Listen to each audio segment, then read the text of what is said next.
자매님들 다 머리를 감으셨죠? 네, 이렇게 피곤한 중에도 자매님들은 이렇게 일찍부터 이렇게 자신을 꾸미시는 일에 열심을 내시는 것 같아서 참 좋습니다. 저는 머리를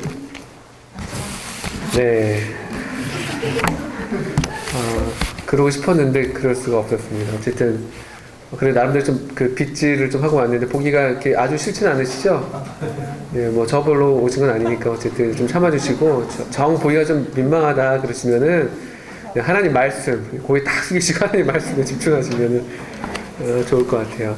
밤에들 잘들 주무셨어요? 괜찮으셨는데 좀 잠자리가 바뀌어가지고 여기요? 이쪽이요? 예, 이쪽. 예. 잠자리가 바뀌어가지고 어떻게 좀 괜찮으셨는지 모르겠어요. 우리 자매님들도 잘 주무시죠? 예. 굉장히 잘 주무셨나봐요. 예. 유배방으로 가신 분들 계신가요? 유배방? 안 계신 것 같네요. 아침에 어느 형제님 이렇게 만나서 잘 주무셨냐고 여쭤보니까, 좀 잘 못 잤다고 그러더라고요. 잠자리가 좀 밖에서 조금 어색하기도 하고, 또 이제 옆에 조금 나지막한 소리로 코를 고시는 분이 계셨다고. 참, 그 방으로 보내기에는 좀 약한 것 같고, 뭐 이래저래 그래가지고 그냥 이렇게 조금 잠을 설치셨던 것 같은데, 어쨌든 또 새날 또 좋은 아침을 맞이했습니다. 아침에 조금 그 바깥 공기 좀 쐬셨어요? 아침 좀 일찍 일어나셔서 이렇게 좀 이렇게 산책하시고 이런 낭만을 이렇게 누릴 만한 청년들은 많지 않으시죠?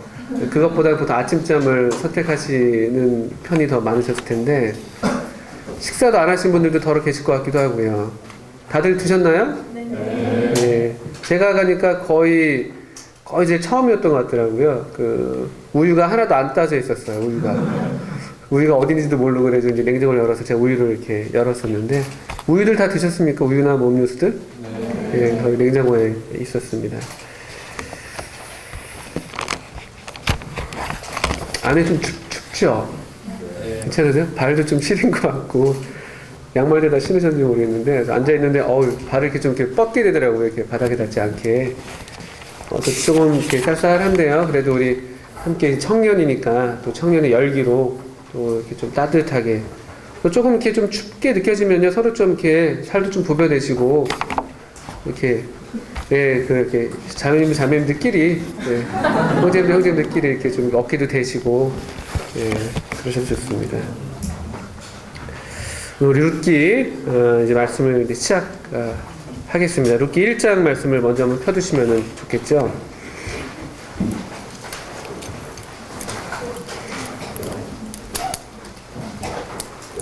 어제도 말씀드렸지만 룻기는 한편의 짧은 이야기입니다.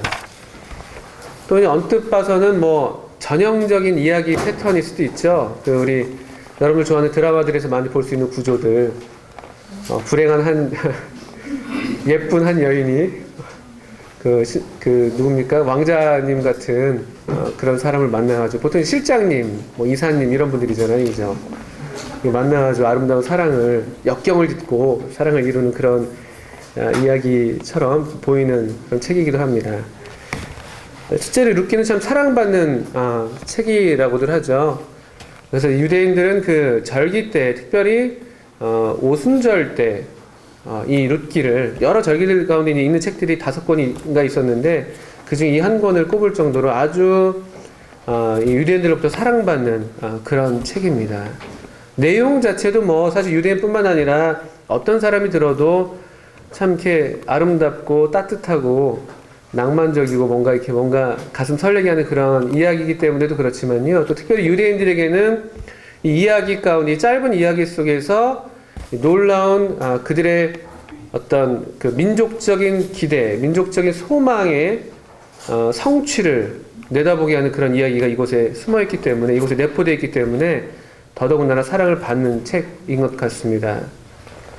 룻기의 끝부분에 보시게 되면 다윗이라는 왕이 등장하는, 바로 그 결정적인, 최고 절정, 다윗을 낳았더라.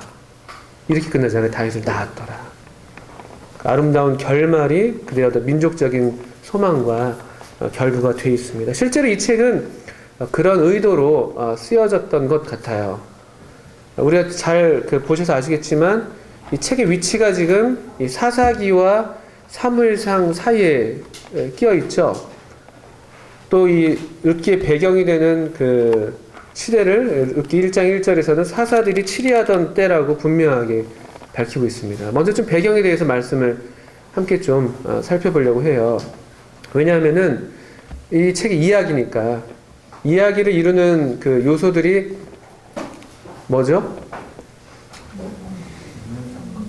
아닙니다. 이거 맨날 이거 나오는데 틀렸어요, 여러분들. 이야기를 이루는 그 세 가지 요소는요. 주제, 구성, 문체입니다. 그리고 이야기 구성, 그 구성의 3요소가 인물, 사건, 배경. 보통 먼저 주제가 있어요. 그러니까 먼저 여러분들 어떤 이야기를 읽으실 때 주제가 뭔지 주제 파악이잖아요. 주제 파악.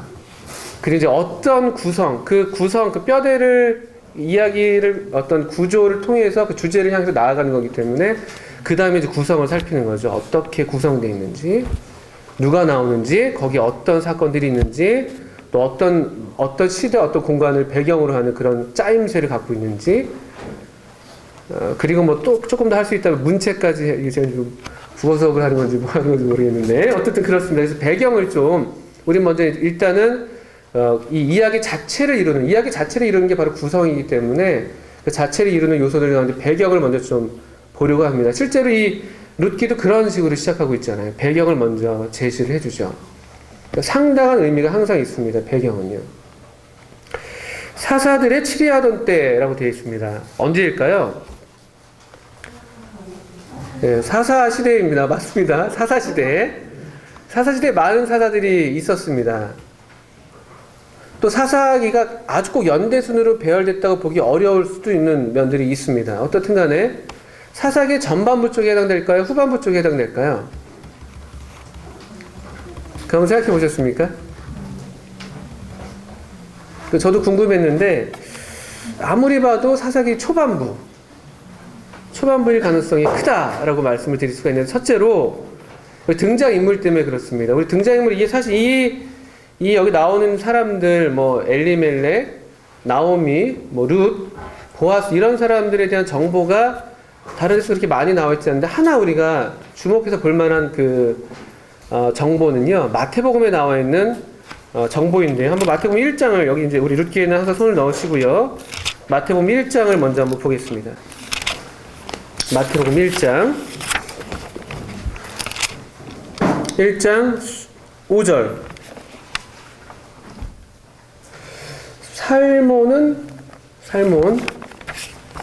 살몬은 라합에게서 누구를 낳았다고요? 보아스를 낳았다.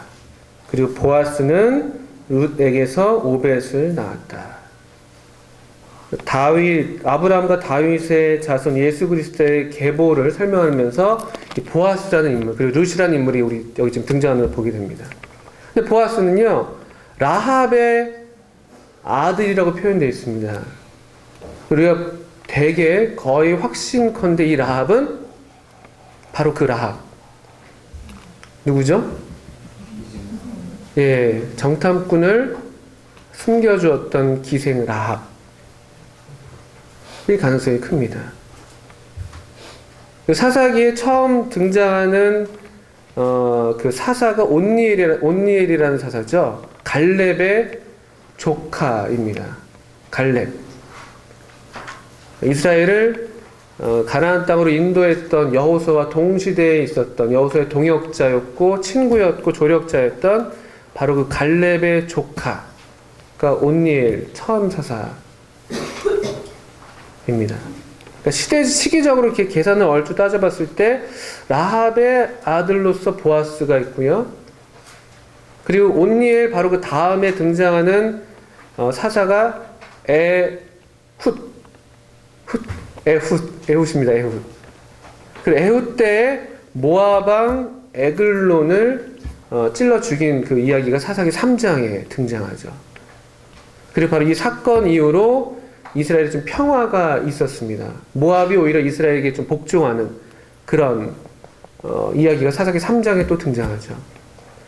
이 모압이라는 지역, 왜냐하면 이 엘리멜렉 가정이 모압 지방으로 갔기 때문에 모압과 이스라엘 관계가 어떠했던 시대였길래 이렇게 쉽게 모압으로 갔겠냐라고 할 때 또 역시 그것도 시대를 추측할 만한 좋은 근거가 되는 것이죠.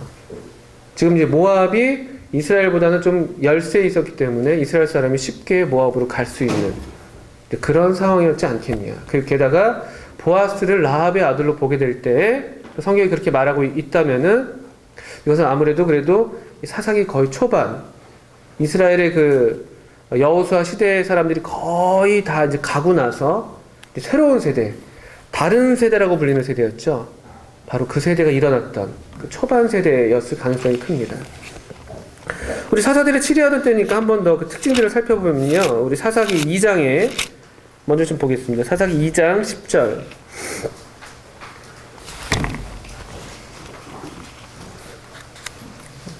배경을 좀 탐구하고 있습니다. 사사기 2장 10절.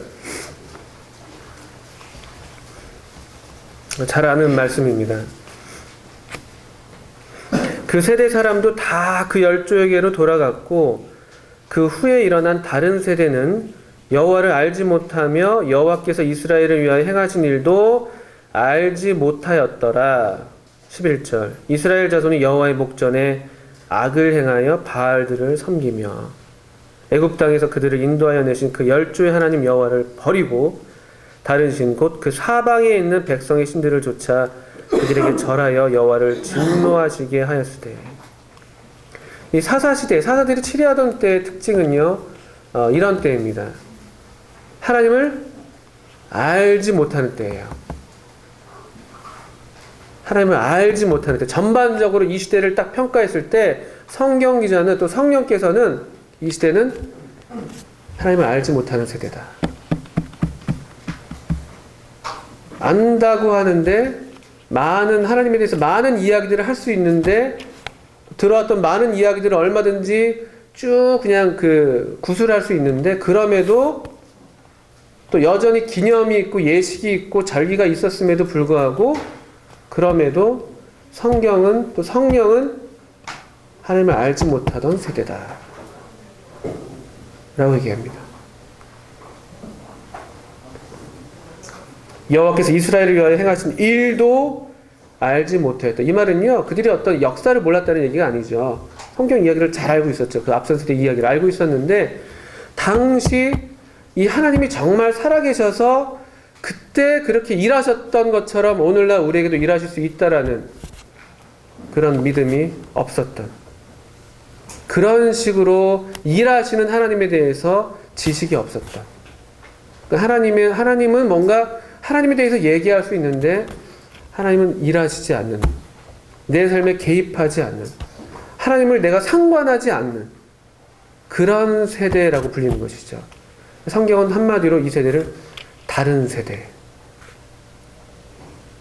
그 후에 일어난 다른 세대, 질이 달라요. 질이요.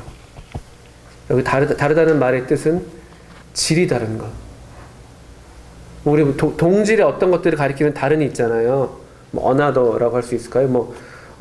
나 말고 여기 또 다른 사람도 있어 할 때 여기 이제 사람이란 질은 같은 거잖아요. 그죠? 그런 동질의 다른이 있다면 여기는 완전히 질적으로 다르다.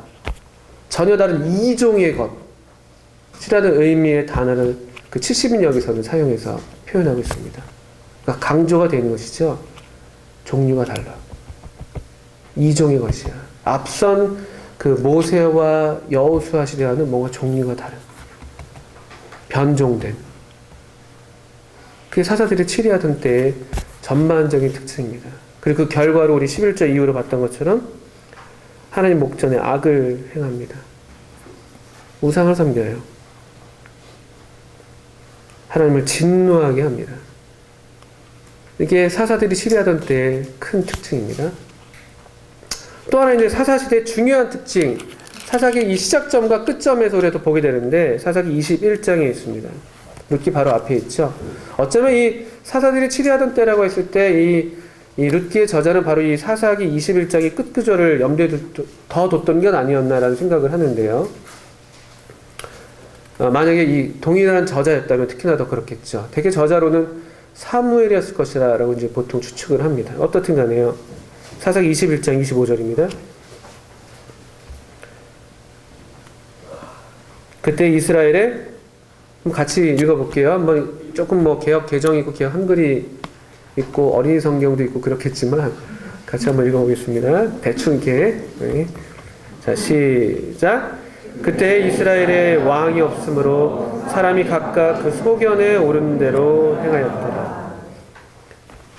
이게 사사들의 치리하던 때 또 한 아주 특징, 두드러진 특징.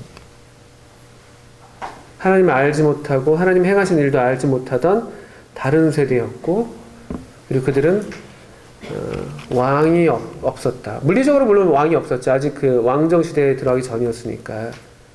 그래서 영적인 면에서 이 결과를 봤을 때 자기 소견에 옳은 대로 행했다. 뭡니까? 하나님은 왕으로, 정말 이스라엘의 참된 왕이신, 참된 목자이신 그분을 왕으로 여기지 않는, 그분을 왕으로 모시지 않고 받아들이지도 않는 그런 시대라는 것이죠. 중요한 배경입니다. 저는 이 말씀들, 이 사사기 말씀을 읽을 때마다, 지금 읽었던 사사기 2장과 또 이 23장 말씀들을 볼 때마다 마음의 두려움이 저한테 있는 것을 부인할 수가 없어요. 저는 마치 오늘날 우리가 지금 겪는 이 시대가 꼭 사사시대 같다는 생각을 할 때가 많이 있습니다. 특히나 이제 어떤 우리 일반적인 한국의 기독교계를 얘기하는 것이 아니라 소위 우리 모임을 생각할 때 그런 마음이 있어요. 여러분 다 보셔서 아시겠지만 앞선 세대들이 한 분, 두 분 가고 있거든요. 우리 교회 함께 하신 우리 박준영 선생님 같은 경우에 우리 모임에 처음 시작했던 분들 중에 한 분이고, 또 어떤 면에서 가장 주님이 그래도 여러 모양으로 함께 하시는 그런 종으로 우리가 알고 있는데, 우리가 좀 이렇게 뵙고 있습니다만, 이제 연세가 많이 드셨습니다. 또 같이 동역하셨던 분들이 한 분, 두 분, 하고 계시죠. 한 달 전이었나요? 그 미국에서 강태훈이라는 노 형제님이 소천하셨다는 소식이 있었어요. 여러분 잘 주의 깊게 안 보셨을 수 있겠습니다만, 그분도 그 초기 소위 우리 모임을 시작했던 분들 가운데 한 분이셨어요. 또 그렇게 가시고, 또 어떤 형제님은 또 이제 병 중에 계신 분들도 계시고, 그리고 우리는 그때보다 훨씬 더 풍족한 그런 시대를 살고 있는 것에 대해서 우리가 부인할 수가 없죠. 그때보다 훨씬 더 많은 교회가 있고, 많은 성도님들이 계시고, 또 많은 책들도 있고, 또 더 좋은 환경 속에서 얼마든지 뭐 인터넷을 통해서 수많은 뭐 말씀들을 접할 수가 있고, 그런 더 좋은 시대, 더 풍족한 시대, 뭐 말하자면 약속의 땅, 가나안 땅에 우리가 벌써 들어가 있는 것처럼 그렇게 풍족한 것을 누리고 있을지 모르겠는데, 근데 도리어 저 자신의 영적인 모습이 그렇고, 또 우리의 어떤 영적인 모습이 이와 같지는 않은가? 같은 질의 믿음을 갖고 있는가? 우리가 그때 다 얘기를 들어서, 간증을 들어서 알고 있습니다만, 그때 정말 다 믿음으로 사셨잖아요. 구원받고 얼마 안 되면 다 그냥 복음 들고 성경 들고 그냥 구석진 곳에 가서 복음 들고 교회를 세우시겠다고. 그래서 지금 우리가 지금 그 혜택을 누리고 있는 것인데, 우리의 믿음이 같은 종류의 믿음인가? 우리가 믿는 하나님은 같은 하나님인가? 그때 일하셨던 하나님, 우리가 그 얘기를 듣고 있는데, 들어왔는데, 우리는 여전히 그 하나님을 믿고 있는 것인가? 우리는 어쩌면 입으로는 하나님, 하나님 계속 부르고 있지만, 어쩌면 여기 이스라엘 백성들처럼 바알들에게 가 있는 것은 아닌가? 주변의 다른 신들에게로 향해 있는 건 아닌가? 그리고 우리도 모르는 사이 조금씩 하나님의 진노를 쌓아가고 있는 건 아닌가? 이런 두려운 마음이 있습니다. 그런 중에 이제 사사기 1장이 사사들이 치리하던 때인데, 1장 1절을 또 보시겠습니다. 그 땅에, 그 땅, 공간적 배경이죠. 그 공간적 배경. 시대적 배경, 시간적 배경은 사사들이 치리하던 때, 공간적 배경은 그 땅입니다. 그 땅. 그 땅이 도대체 어떤 땅이죠? 그 땅이 어떤 땅이에요? 하나님께서 약속하셔서 때가 차기까지 하나님 편에서도 오래오래 기다리셔서 마침내 하나님의 종 모세를 부르시고 또 그 다음 세대인 여호수아를 부르셔서 그들을 세우셔서 이 하나님께서 새초부터 새말까지 눈을 떼지 않는 바로 그 약속의 땅. 그 땅이에요, 그 땅. 그 땅에 흉년이 찾아왔습니다. 하나님께 반역한 우상을 숭배한 결과로 하나님의 진노로 내려졌을 가능성이 큰 흉년입니다. 사사시대의 그런 패턴이잖아요. 하나님께 반역하고 하나님의 징계를 받고 그들이 이제 도움을 요청하고 하나님께서 그 도움의 요청을 또 들으셔서 또 다시 구원자를 보내시고 사사들을 세우시고 또 좀 잘하는 것 같더니만 또 반역하고 또 징계의 손길을 경험하고 도움을 요청하고 이게 사사시대의 패턴이죠. 아주 도덕적으로 타락하고 영적으로 어두운 이 신앙이라는 것이 그냥 그 정도 수준에 머물러 있는 거죠. 자기의 문제 당장 내가 힘드니까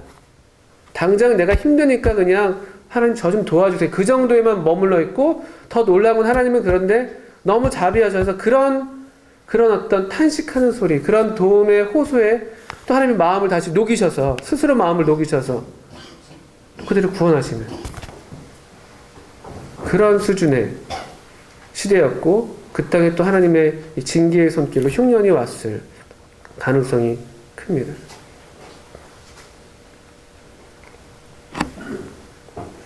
그 땅에 좀 더 이제 그 지경이 좁아지는데 유다 베들레헴이라고 되어 있습니다. 이 나오미의 가정은 유다 베들레헴 사람들이었습니다. 게다가 우리 아시겠지만 베들레헴 햄 브랜드 이름이 아니에요. 베들레헴 굉장히 좋아하시는데요, 담비자매님? 이 참 20살 차이에요. 20살 차이 거의.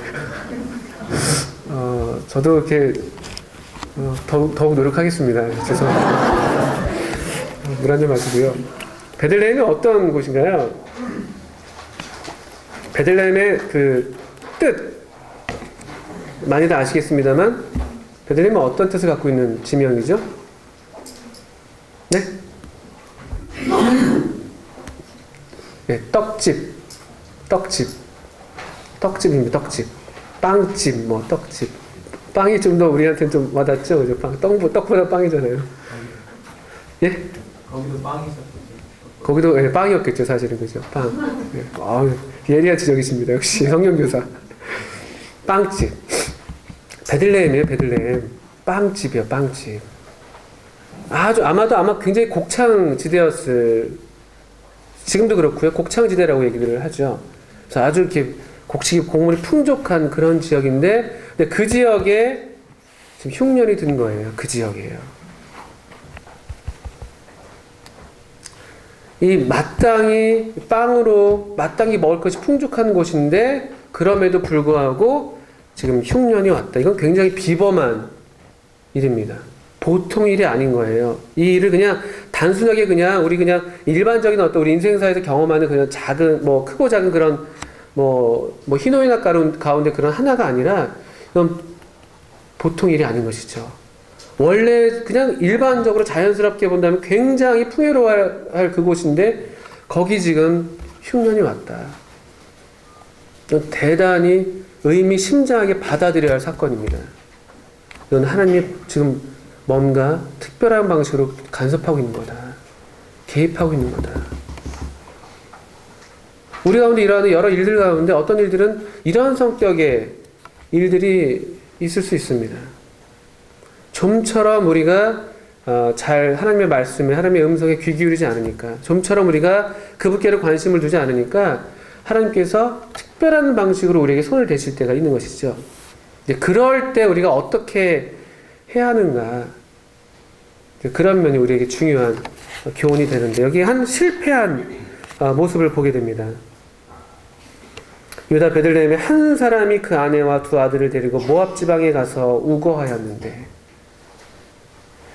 이 1장 1절은 전체적인 큰 그림, 큰 배경을 지금 우리한테 보여주고 있잖아요. 큰 시대적 배경, 또 공간적 배경, 그 다음에 등장인물들을 어렴풋하게 보여주고 있고 사건도 어렴풋하게 지금 제시해주고 있습니다. 한 사람이 아내와 두 아들을 데리고 모압 지방으로 가서 우거했다.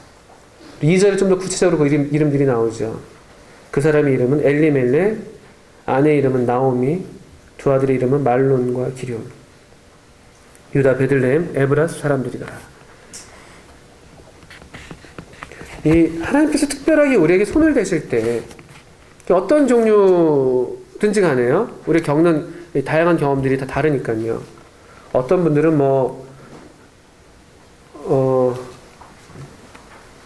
예기치 않은 그런 질병이 걸릴 수 있습니다. 또 어떤 경우는 기대했던 또 기다렸던 그런 어떤 시험에 낙방할 수도 있습니다. 또는 정말 마땅히 내가 될 거라고 생각했던 어떤 직장에 되지 않은 경우들도 있을 수 있습니다. 또는 인간관계에서 또 전혀 생각지도 않았는데 뒤틀어지는 인간관계를 경험할 때도 있습니다. 또 조금 더 우리 주제에 우리 어떤 의도와 더 부합해서 말씀을 드리자면은 시련의 아픔도 그럴 수 있습니다. 시련의 아픔. 또 마땅히 행복할 거라고 기대해서 결혼했는데 결혼 생활에서 겪는 그런 아픔들, 그런 것들도 이 흉년 가운데 하나의, 오늘날의 흉년의 모습 가운데 하나로 말씀드릴 수 있겠습니다. 사별이 있을 수도 있고요. 사실 엘리멜렉 가정이 우리 여러분 잘 읽으셔서 아시겠지만 지금 겪었던 이 흉년은 그 흉년 이상의 것이 있었던 것이죠. 흉년을 피해서 모압으로 가는 거긴 사실 흉년보다 더 끔찍한 일들을 당하는 것이죠. 남편이 죽고 아들들이 죽습니다. 물론 이건 나오미의 잘못은 아니에요. 어떤 면에서 엘리멜렉, 그 가장이었던 엘리멜렉이 여기 좀 주체가 한 사람이 그 아내와 두 아들을 데리고, 여기는 주동적인 인물로 엘리멜렉이 지금 묘사되고 있죠. 엘리멜렉이 아마 이끌었을 겁니다. 나오미는 따를 수밖에 없었던 입장이었겠죠. 아내였으니까. 그럼에도 불구하고 이 비참한 결말들, 이 비참한 어떤 사건들을 나오미가 홀로 감당하고 있는 모습을 보게 됩니다. 이 흉년의 때에 어떻게 할 것인가? 우리 인생에서 만나는 특별한 어떤 흉년의 때, 비범한 어떤 일들을 겪을 때 우리는 어떻게 반응할 것인가? 여기 그 땅이라 불리는 바로 그곳, 하나님의 약속의 땅, 유다 베들레헴이라는 특별히 하나님께서 복을 주신 그 땅, 그 땅에 잠깐 일시적으로 흉년이 왔다고 해서, 또 잠깐 하나님께서 내가 참 좋아하고 사랑하고 싶은 그 하나님이신데, 또 나를 항상 잘해오셨던, 나에게 잘해오셨던 하나님이신데, 그 하나님이 뭔가 내가 알지 못하지만 뭔가 어떤 이유로 나한테 특별한 방식으로 손을 대셨다고 생각됐을 때, 그때 어떻게 반응할 것인가?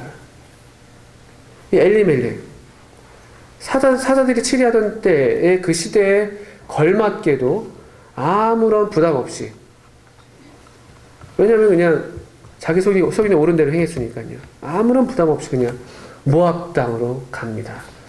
모압 땅으로 가서는 안 될 이유가 또 어디 있습니까? 모압은 어떤 곳인가요? 또 다른 지명이 나오는데, 모압은요, 하나님께서 이스라엘 그 백성들과 함께 더불어서 여호와의 총회를 이룰 수 없다, 여호와의 총회에 나올 수 없다고 금지된 족속 중에 하나가 바로 모압입니다. 모압과 암몬 족속. 또 아시는 것처럼 롯의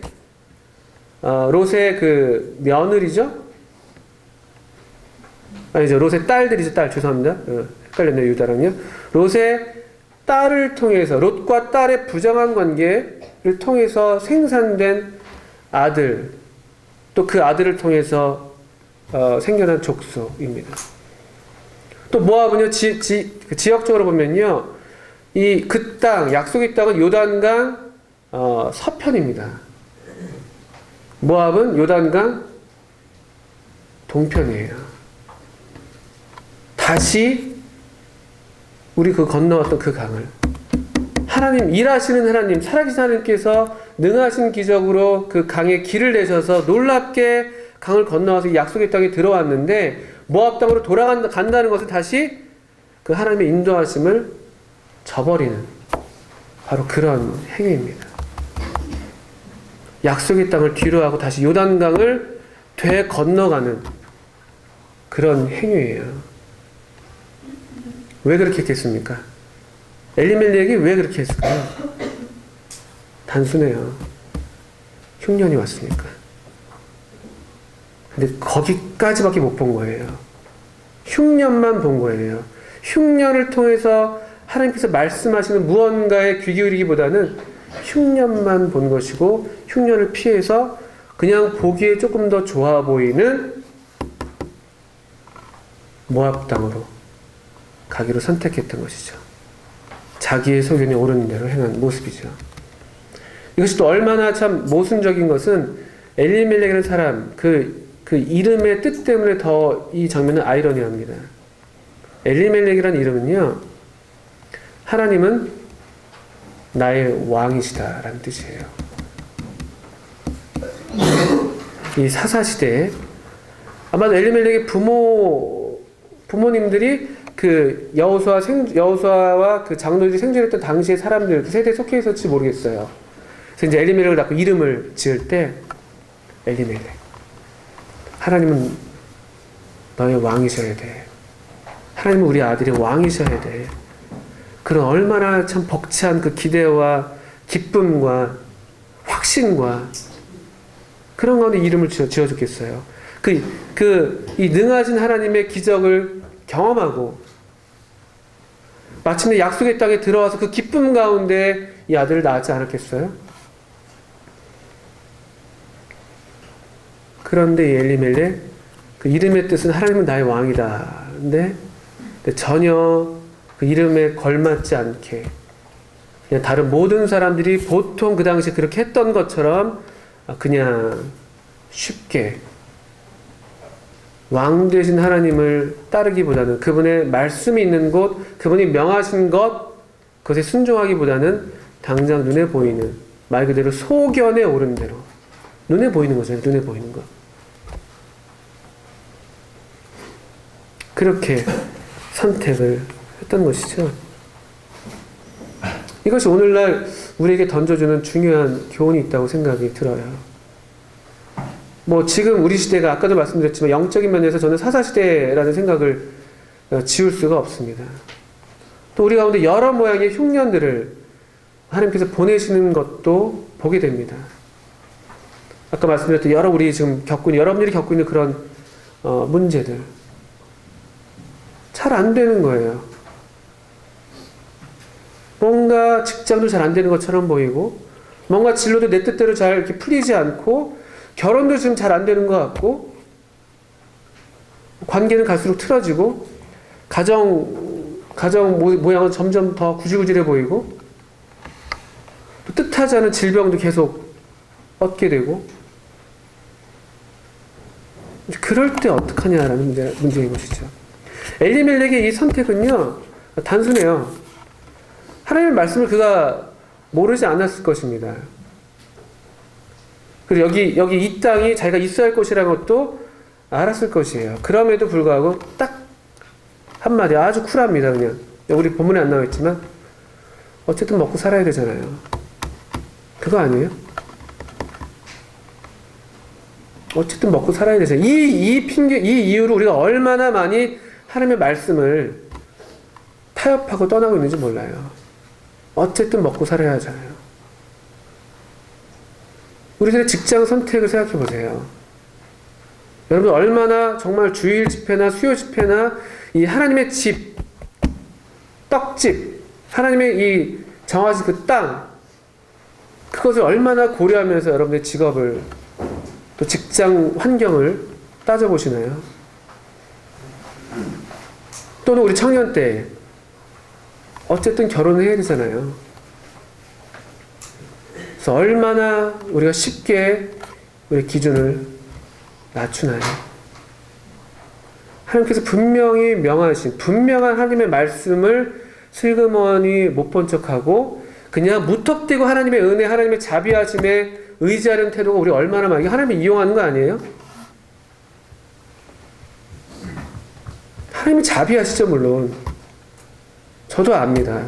저도 그 자비를 무수하게 경험해왔고, 또 하나님 기쁘게 또 그런 중에도 여전히 자비를 베푸실 거예요. 저는 그것도 믿습니다. 근데 적어도 근데 우리는 이 자비하신 하나님을 정말 그렇게 안다면은 동일하게 하나님의 엄유하심도 알아야 하는 거 아니에요?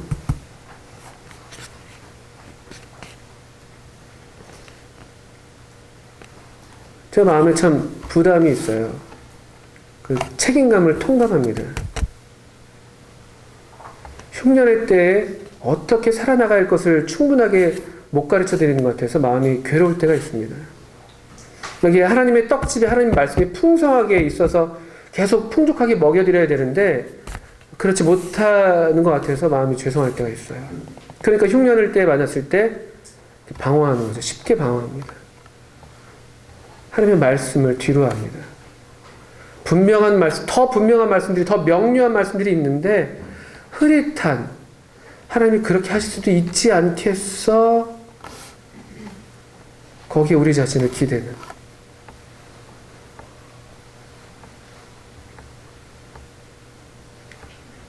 제가 이런 면에서 우리 자신이 다시 한번 우리 마음이 좀 새로워질 필요가 있지 않나. 저 자신이 그렇습니다. 저 자신에 대해서도 너무나 많이 그런 식으로 저 자신을 용납해 왔던 모습들이 많아요. 어쨌든 먹고 살아야 되잖아요. 그냥 그저 그런 우린 신앙이 되고 있지 않아요? 그저 그렇죠.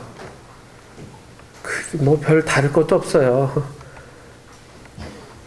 그저 그래요. 다 그냥 똑같고 특별한 하나님의 어떤 일하심도 이제는 없어요. 정말 그 사사시대처럼 하나님 일하시지 않는 것 같아요. 우리 생각대로 다 어떻게 해서 어쨌든 먹고 살아야 되니까 이렇게 해보고 저렇게 해보고 하나님의 말씀에 순종하는 것보다 하나님의 말씀에 정말 급진적으로 전폭적으로 우리 자신을 드리기보다는 그냥 그런 식으로 이 모호한 경계에서 모압과 이 유다 베들레헴의 이 경계선에서 어떻게 할까 저렇게 할까 그러고 있다가 슬그머니 한 발 두 발 가까워지고 모압 쪽으로 어느 순간에 나도 모르는 사이에 넘어가 있고 넘어가 있는 중에 나도 모르는 사이에 시간은 가고 이것도 크게 나쁘지 않은 것 같아. 괜찮은 것 같은데? 아유 뭐 괜찮네. 진작 이렇게 할 걸 그랬나? 이런 생각이 들기도 하고 그리고 얼마간 배도 부른 것 같고 얼마간 괜찮은 것 같고 그럴 수 있습니다. 그런데 그렇지 않아요. 성경은 이들의 비참한 결말을 숨기지 않습니다. 여기 엘리멜렉 또 그 아들들 말론과 기럧 룻기 1장은 비극적인 장면으로 시작하는 것이죠. 흉년 또 이방 땅으로의 도피 이주 그리고 아버지가 먼저 이른 나이에 가신 것 같죠. 아버지가 먼저 가시게 되고 또 두 아들도 죽습니다. 하나님이 약속하신 땅을 떠나서는 하나님의 말씀이 있는 곳을 떠나서는 우리의 생명이 올바르게 성장할 수 없습니다. 이게 그냥 원리예요. 이걸 명심하셔야 돼요. 잠깐 그냥 괜찮은 것처럼 보여도 행복한 것 같아. 진작 이럴 걸 그랬나라고 이렇게 생각이 들진 몰라도요. 그 결말이 그렇지 않습니다. 여러분들 뭐 협박하고 뭐 공포감을 주려고 그렇게 드리는 말씀이 아니라 그냥 하나님을 떠난 사람들의 그냥 그 자연적인 결말이에요. 이건 성경의 약속이에요. 하나님을 떠나면 네가 먹는 날에는 정령 죽으리라 하는 거예요. 보암직도 하고 먹음직도 하고 지혜롭게 할 만큼 뭐 탐스럽기도 해 보이지만 볼 때는 그렇게 보일지 몰라도요. 먹으면 죽는 거예요. 하나님 말씀을 떠나서는 하나님의 말씀이 있는 그곳을 떠나서는 우리의 생명은 온전하게 자라날 수가 없어요. 죽음은 필연적인 결말입니다. 물론 그렇다고 해서 이들이 어떤 하나님의 징계로 죽음을 당했다 이렇게 단정적으로 말씀드릴 수는 없습니다. 그러나 이 전반적인 분위기는 우리한테 충분하게 그와 같은 경고와 교훈을 준다고 생각이 들어요.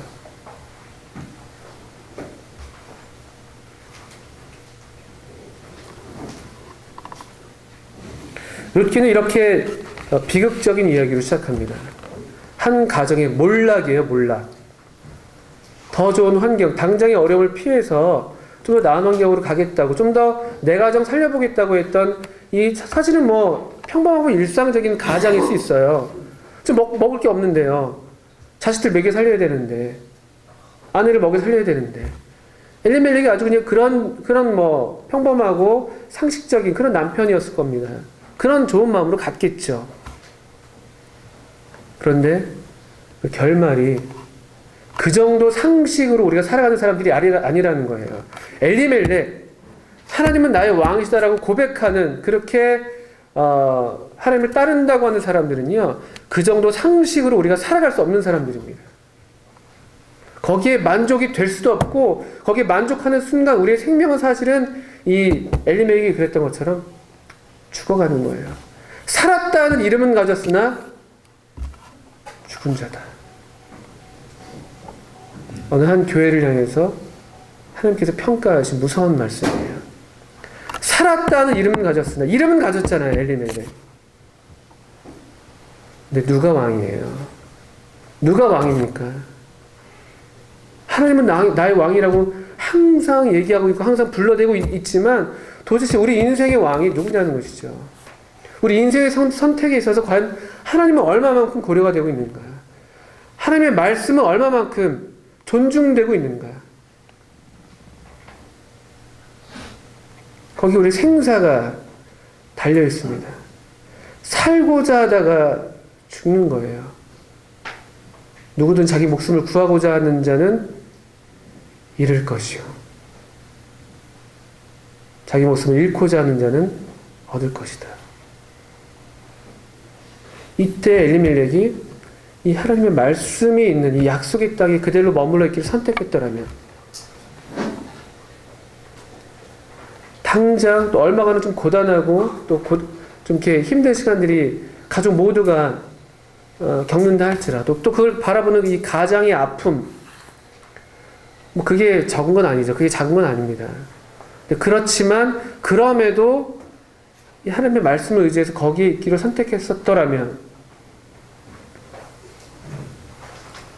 모르겠습니다. 엘리멜렉 인생이 또 어떻게 달라졌을지 우리가 알 수가 없는 것이죠.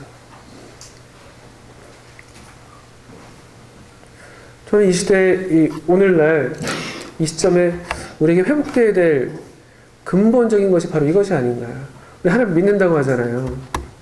다 그리스도인이라고 하잖아요. 따른다고 하잖아요. 그분은 우리의 주인이라고 우리 찬송하잖아요. 왕이라고 하잖아요. 정말 하나님을 우리 왕으로, 하나님을 내 인생의 주인으로 우리가 믿고 있는가? 또 그렇게 따르고 있는가? 우리 예수님을 따른다고 하는데 예수님의 처음 말씀에 대해서 별로 관심하지 않아요. 오히려 공생애를 시작하기 전에 그 대적을 향해서 예수님께서 입을 여셨던 말씀, 그 친구 요한을 향해서는 우리가 이렇게 해서 하나님의 의를 이루는 것이 합당하다라고 말을 했다면요, 대적을 향해서, 적대적인 세상을 향해서, 이 적대하는 사단을 향해서 주님께서 처음 입을 여셔서 하셨던 말씀은, 사람은 떡으로만 사는 게 아니다. 하나님의 입에서 나오는 모든 말씀으로 사는 것이다. 그 말씀에 충분하게 귀를 기울이지 않는 것 같아요. 제가 그렇습니다. 우리는 하나님을 안다고 하는데 알지 않는 것 같아요. 하나님 살아계시다고 하는데, 하나님이 일하실 수 있다고, 살아계셔서 우리 인생 가운데 일하실 수 있다고 말하는데 진짜로 그렇게 믿는 것 같진 않아요. 상황에 밀려서. 그게 쉬운 거 아니죠. 물론 압니다. 물론 어려운 일이죠. 이 흉년이라는 게 결코 쉬운 게 아니잖아요. 그렇지만 우리는 하나님의 말씀으로만 살아가는 존재입니다. 하나님 말씀을 떠나는 순간 우리는 죽는 거예요. 창세기에서 아담과 하와가 그 모습을 여실하게 보여줬던 것이죠. 살려고 우리는 기어기어 가지만 거기가 오히려 우리의 죽을 곳이 되는 어리석은 선택을 하게 된다는 것이죠. 왜 우리 그 비 온 다음에 아스팔트 위에서 많이 보게 되는 동물 있죠? 여러분 좋아하시는, 네. 저도 정말 저 발 없는 거 엄청 싫어하면서 여러 번 말씀드리죠. 발 없는 거 싫어합니다. 발 많은 것도 엄청 싫어하고, 발은 이제 사람은 2개, 동물은 4개, 곤충은 6개. 그래야 하는 것이죠. 지렁이 있잖아요, 지렁이요. 우리 집도 어떤 자매님 어릴 때 뭣도 모르고 지렁이를 입에다 넣으셨던 그런 자매님 계십니다. 아주 예쁘게 생긴 자매님. 지렁이 보시면 비 온 다음에 지렁이 나오잖아요. 이게 왜 나온지 아세요? 살려고 나오죠, 살려고요. 왜 지렁이가 원래 땅속에서 살아가는 동물인데, 근데 비가 오면 그 땅속에 그 공기 자매님, 제가 잘 모르지만 말씀 한번 드려볼게요. 대충 우리 초등학교 때 배웠던 과학 지식으로 자연, 그 공기 그게 있는데 비가 와서 그게 막힌다며요. 그러니까 숨통이 막히니까 살겠다고 나온대요, 아스팔트로. 근데 아스팔트에 나와가지고, 그 다음에 종종 비 온 다음에 보게 되는 게 뭐예요? 지렁이 시체들. 열심히 개미들이 옮겨가고 있죠. 개미들이 먹이가 돼가지고. 그 마른, 쨍쨍 내리쬐는 햇볕 아래에서 그냥 말라 비틀어져가지고. 자칫하다가 이럴 수 있다는 거예요. 살겠다고 우리의 서식지를 떠나는 순간, 그게 우리의 살 길이라고 우리가 잘못 생각해서 그렇게 되는 순간, 우리의 이 어떤 영적인 생명은 갈수록 말라 비틀어지고, 마치 개미의 먹이가 되는 지렁이 시체처럼, 우리도 이 맛 잃은 소금이 돼가지고, 사람들이 이렇게 밟히는 거예요. 또 열매 맺지 않은 가지가 돼가지고요, 그냥 불에다 던져지는, 그런 원래 어떤 정말 하나님께서 우리에게 기대하시는 그 이름대로의 우리에게 기대하시는 그 인생대로 살아가지 못하고 비참한 모습으로 끝날 수 있다는 것이죠. 저는 그러고 싶지 않아요. 저는 달리 말해서 그렇게 죽고 싶지 않습니다. 여기 이들이 죽었어요. 엘리멜렉이 죽었어요. 말론과 기련도 죽었습니다. 어떻게 죽을 거예요? 우리 인생이 어떻게 기억되고 싶으세요? 일부러 엘리멜렉, 말론, 기련이라는 이름을 굳이 여기 밝히고 있는데, 어떤 사장에 가면은 그 기업 물을 자 첫 번째 우선순위 있는 사람에게는 아무개여라고 부르잖아요. 아무개여. 이름을 밝히지도 않아요. 근데 여기 이 사람 엘리멜렉 가정의 이름들은 또 성경은 이렇게 밝혀주고 있습니다. 더 큰 경계가 되진 않나요? 전 이렇게 죽고 싶지 않아요. 제가 어느 한 주님 부르셔서 이제 가게 될 때, 여러분들이 저를 기억하실 때, 또 다른 분들이 저를 기억할 때, 저희 가족끼리 저를 기억할 때, 언제 잠깐 좀 주님 위해서 산다고 했던 것 같았는데, 뒤에 가서 흐지부지 되더라. 저는 그렇게 기억되고 싶지 않아요. 여러분 어떠세요? 여러분 어떻게, 우리 아직 좀 청년이라서 이 마지막 순간을 생각하기엔 너무나 멀게 느껴지지만, 여러분 어떻게 여러분 인생이 하나님 앞에서 또 사람들 앞에서 기억되길 원하세요? 지금 다들 좋잖아요. 다 지금 우리 얼마나 좋습니까? 다 주님 위해서 살겠다고 합니다. 다 예수 믿는다고 합니다. 예수님을 주인이라고 노래합니다. 그분을 왕이라고 고백합니다. 뜨거운 마음으로 예배합니다. 목소리 높여서 찬양합니다. 서로 열심히 우리 주님에서 살자고 격려합니다. 지금 이런데 끝까지 이렇게 가야 하지 않겠습니까? 우리 중에 어느 한 명이라도 낙오되는 사람이 없어야 되지 않겠습니까? 더욱 우리의 생명은 갈수록 더욱 풍성해져서 오히려 이 흉년, 하나님의 손길을 만났을 때에 오히려 더욱 엎드려지고 겸비해져서 하나님께로 더욱 가까이 나아감으로써 우리의 생명이 더욱 새로워지고 그런 풍성한 생명으로 우리가 오히려 먹이는 삶을 살아야 되지 않겠습니까? 먹이는 삶. 먹을 것을 찾아가지고 여기저기 저 이방 땅을 기웃기웃하는 게 아니라 어떻게 먹고 살지? 어떻게 내 결혼할 수가 있지? 그래서 여기저기 기웃기웃하는 게 아니라 도리어 우리가 여기 하나님 편에 하나님 가까이 하나님 말씀이 있는 곳에 두 발 딛고 함께 굳게 서서 우리 주님 생명의 양식 대신 우리 주님을 풍성하게 먹음으로써 우리가 오히려 다른 사람을 먹이는 그런 삶이 되어야 되지 않겠어요? 그게 우리를 향하신 부르심 아니에요? 아브라함을 부르셨을 때 아브라함 너 잘 먹고 잘 살아라 그게 아니었잖아요. 너를 통해서 모든 민족이 복을 받을 것이다. 너는 복의 근원이 될지라. 근원이에요, 근원. 내가 복 받겠다고 하는 게 아니라 복의 근원이 돼서 복을 자라나게 하는, 복이 풍성하게 열매 맺게 하는, 그래서 많은 민족으로 많은 사람들로 먹게 하는 이 생명의 양식, 우리 주님, 우리를 통해서 우리 주님이 사람들에게 오히려 전해져야 되는 건 아닌가요?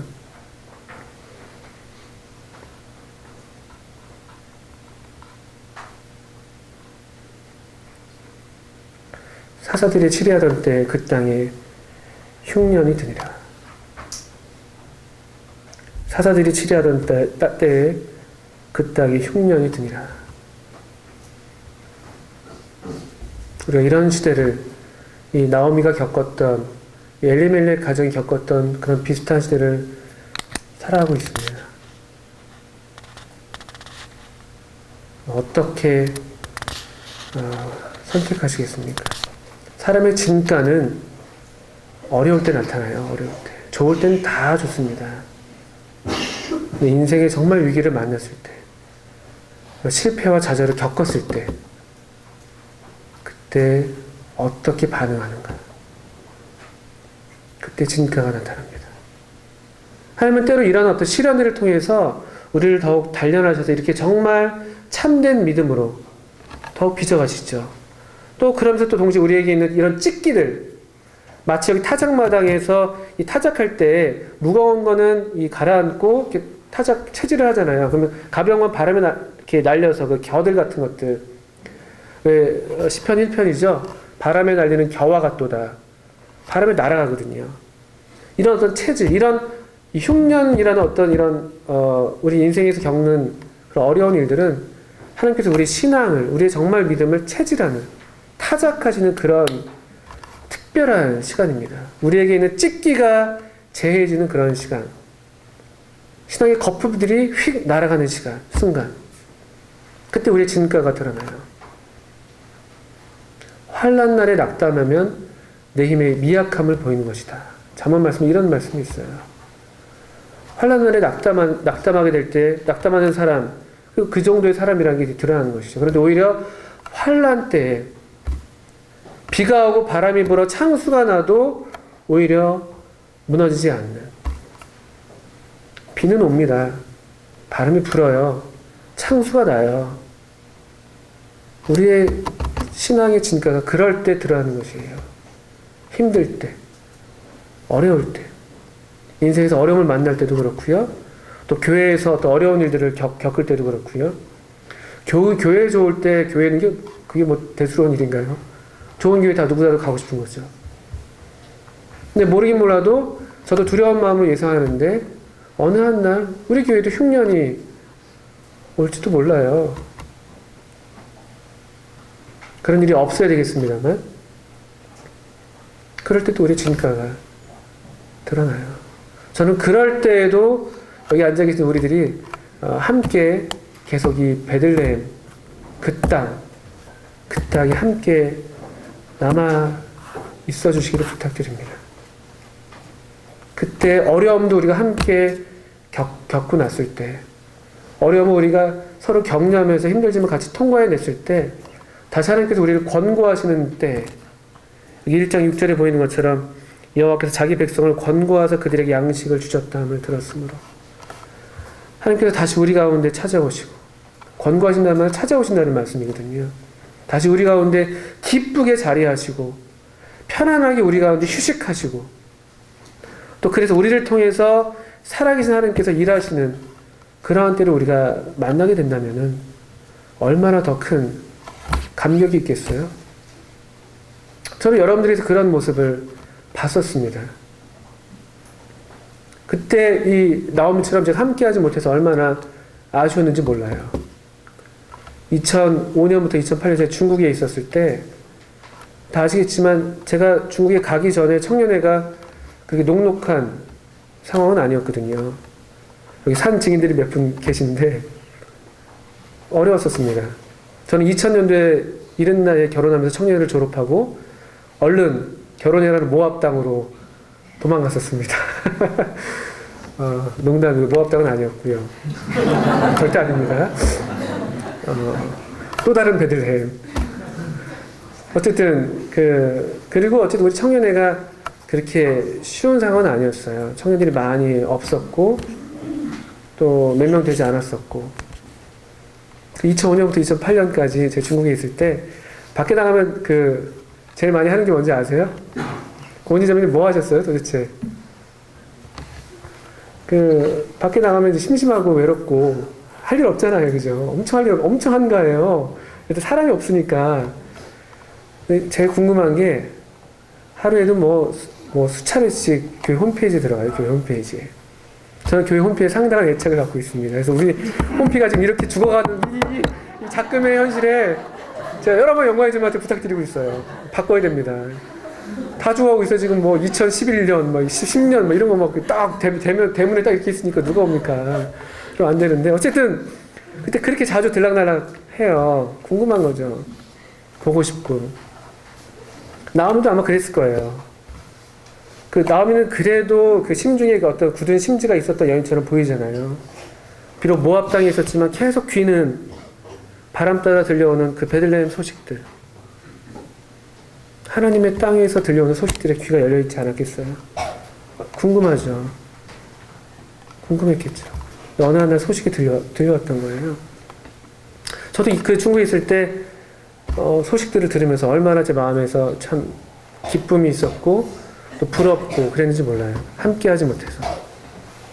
청년들이 부흥하고 있고 또 이렇게 놀라운 일들이 일어나고 있고 또 함께 사랑하는 그런 사랑의 역사들이 점점 이렇게 선명하게 드러나는 것들을 멀리서도 제가 보게 됐을 때 그게 얼마나 기쁘고 얼마나 부럽고 얼마나 그랬는지 몰라요. 그 시절을 겪으신 분들 표현이 좀 그렇지만 청년회 지금도 물론 좋지만 또 그때 그렇게 좀 어려웠던 순간을 함께 겪고 나서 지금 또 이 시절을 겪는 청년들의 마음은 또 다를 거예요. 그만큼 더 소중하게 생각이 드는 것이고.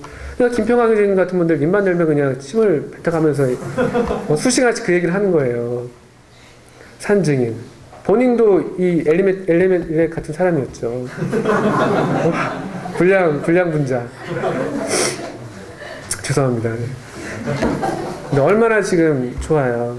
함께 그 시간들을 겪고 하나님의 집에서 하나님의 성전의 아름다움으로 만족하는 하나님께서 먹이시는 양식으로 함께 한포 고복이라고 그러죠.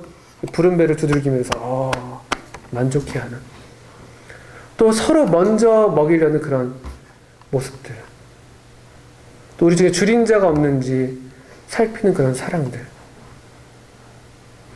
여기 앉아 계신 우리 청년들이 지금 그런 복을 누리고 계십니다. 그리고 계속 그런 복으로 우리가 초대하고 있는 것이죠. 여기 하나님의 집, 하나님의 말씀이 있는 곳, 하나님의 약속이 있는 곳, 하나님이 살아서 역사하시는 곳. 우리 청년회가 계속 그런 하나님의 집, 우리 교회가 계속 그런 하나님의 집이 되기를 함께 기도해 주세요. 또 함께 기대해 주시고요. 또 함께 어려움을 만날지라도 또 우리가 예상치 않은 그런 역경을 만날지라도 함께 우리가 또 굳게 발을 내려서 흔들리지 않고 거기 그대로 머물 수 있도록 어깨를 마주해 주시고 또 붙들어 주세요. 저는 두려운 마음도 있고 기대하는 마음도 있어요. 왜냐하면 우리 시대가 사사시대 같으니까. 근데 그러나 기대하는 마음은 여전히 하나님은 살아계시고 여전히 하나님은 비록 이 사사시대였지만 여전히 그 일반적인 어떤 사사시대의 특성을 벗어난 한 여인, 한 가정을 통해서 하나님의 일을 이루시는 것을 보게 될 때 비록 이런 시대이지만 하나님께서 우리를 통해서 우리가 이와 같이 하나님의 말씀에 순종한다면, 이와 같이 다시 우리가 돌이킬 수만 있다면, 다시 우리가 그 모압 땅에서부터 하나님의 말씀이 있는 베들레헴으로 돌아오기만 한다면 그때 하나님께서 또 어떤 일을 이루실까요? 우리가 다시 하나님 말씀으로 그냥 단순하지만 뭐 있어 보이지 않지만 하나님 말씀으로, 하나님 말씀만으로 다시 우리의 삶을, 거기에다만 우리 삶을 건다면은 정말로 제 삶이 얼마나 복되게 될까? 우리 교회가, 우리 청년회가 얼마나 영광스럽게 될 것인가? 하나님 말씀을 떠나는 어리석음을 범하지 마시고 도리어 하나님 말씀에 우리의 전부를 거는, 하나님 말씀에 우리의 전부를 거는 그런 인생이 되세요. 그런 청년들이 되시길 바랍니다. 우리 그렇게 그냥 헛되게 개죽음 당할 수 없어요. 하늘의 별과 같이 빛나는, 영원히 빛나는 우리 모두가 되기를 바라요. 하나님 말씀 우리 영혼을 계속 그렇게 만족시켜 주시고 우리 영혼을 변화시켜 주시기를 바랍니다. 기도하겠습니다.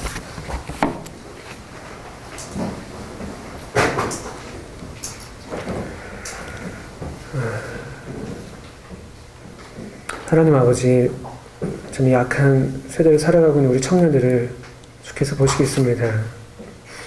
우리 청년들 중에는 생각지도 않는 인생의 흉년들을 만나고 있는 청년들도 있습니다. 또 그 같은 어려운 시간들을 벌써 오래도록 겪고 있는 청년들도 있습니다. 또 그래서 그 마음 가운데 원하지 않아도 또 흔들리게 되고 모르는 사이에 발걸음이 참 하나님 말씀에서 멀어지는 그런 안타까운 모습들도 보게 됩니다. 하나님 아버지, 이러한 중에 하나님 아버지의 말씀이 우리에게 너무나도 필요합니다. 하나님께서 이스라엘 백성을 권고하셨던 것처럼 다시 우리 가운데 확실하게 나타나 주시고 또 확실하게 우리를 찾아와 주시는 그 어떤 하나님의 발걸음이 우리에게 너무나 필요합니다. 또 이 시간에 또 이런 기회에 또 주께서 저희들에게 이 하나님의 말씀으로 다시 우리에게 교훈해 주시는 것도 또 더불어 감사를 드립니다. 하나님 아버지, 이 말씀이 우리를 찾아오신 하나님의 발걸음으로 들리게 하셔서 저희로 다시 하나님 말씀에 저희 자신을 거는, 또 순전하게 하나님 말씀에만 우리 자신을 온전하게 드리는 그런 저희들 되게 해주시기를 기도합니다. 또 흔들리는 우리 청년들을 주님 말씀으로 붙들어 주시고 우리로 마땅히 있어야 할 곳, 하나님의 말씀이 있는 곳, 하나님의 약속이 있는 곳, 하나님의 집에 계속 거하는 그런 즐거움을, 그런 축복을 빼앗기지 않도록 도우시기를 기도합니다. 우리 자신을 주님의 자비하신 손길에 부탁드리오며 예수님의 이름으로 감사하며 기도했습니다. 아멘.